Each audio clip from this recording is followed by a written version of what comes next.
Hello दोस्तों, welcome back to Advice Brain, जहां हम बात करते हैं लॉ, बिजनेस और करियर के इंटरेस्टिंग टॉपिक्स पर। आज के वीडियो में हम समझेंगे एमओए और एओए के बारे में, यानी मेमोरेंडम ऑफ एसोसिएशन और आर्टिकल्स ऑफ एसोसिएशन, जो कंपनीज एक्ट 2013 का एक इम्पॉर्टेंट पार्ट है। तो अगर आप कंपनी लॉ के स्टूडेंट हो, CACS एस्पायरेंट हो या खुद की कंपनी शुरू करना चाहते हो, तो ये वीडियो आपके लिए बहुत यूजफुल होने वाला है। तो चलिए बिना टाइम वेस्ट किए शुरू करते हैं। एमओए और एओए का ब्रेकडाउन सिंपल लैंग्वेज में। सबसे पहले बात करते हैं एमओए और एओए के बारे में, जो कि कंपनीज एक्ट के अंडर आते हैं। किसी भी कंपनी को रजिस्टर करवाने से पहले कुछ बेसिक डॉक्यूमेंट्स तैयार करने पड़ते हैं। एमओए मेमोरेंडम ऑफ एसोसिएशन और एओए आर्टिकल्स ऑफ एसोसिएशन, दो ऐसे इंपॉर्टेंट डॉक्यूमेंट्स होते हैं जो हर कंपनी को बनाने पड़ते हैं। एमओए और एओए दोनों ही documents registrar of companies ROC के पास कंपनी इनकॉर्पोरेशन फॉर्म के साथ फाइल करने होते हैं। अब बात करते हैं मेमोरेंडम ऑफ एसोसिएशन MOA के बारे में। ये क्या होता है? MOA एक ऐसा डॉक्यूमेंट होता है जिसमें कंपनी के कॉन्स्टिट्यूशन के डिटेल्स होते हैं और यह कंपनी के स्ट्रक्चर की फाउंडेशन होती है।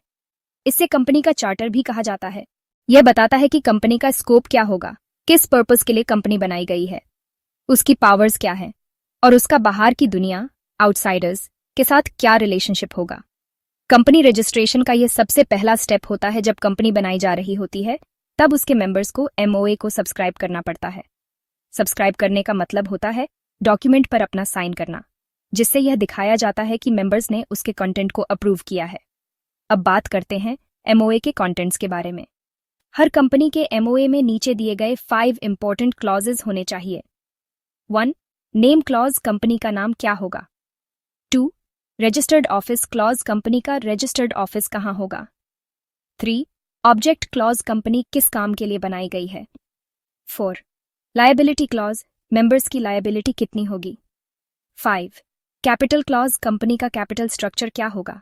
अब बात करते हैं आर्टिकल्स ऑफ एसोसिएशन AOA के बारे में। यह क्या होता है?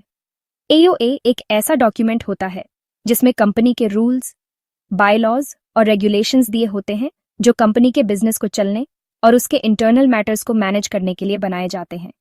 AOA MOA के कंपैरिजन में सबऑर्डिनेट होता है, मतलब AOA MOA के अंडर ही काम करता है।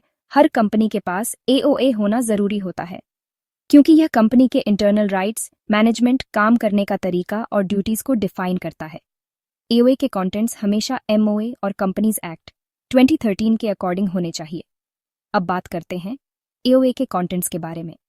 AOA में जनरली यह चीजें मेंशन होती हैं। 1. शेयर कैपिटल के डिटेल्स। 2. डायरेक्टर्स के क्वालिफिकेशन, उनकी अपॉइंटमेंट, पावर्स, सैलरी और उनकी ड्यूटीज का जिक्र। 3.